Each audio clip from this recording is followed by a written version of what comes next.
মাথা নত যদি করতেই হয় আল্লাহর কাছে করুন।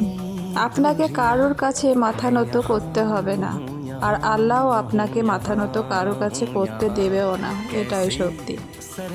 চিরকাল নরম মাটি থাকবে না, কখনো কখনো শক্ত লোহার মতনও হতে হবে, না হলে আপনাকে নরম মাটি ভেবে পায়ে পিষে দিয়ে চলে যাবে। এটাই সত্যি।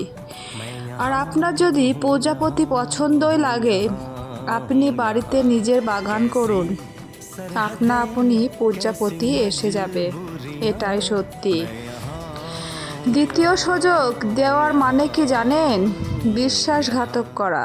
সময় বদলাবে, কিন্তু মানুষ কখনো বদলাবে না। এটাই কিন্তু সত্যি।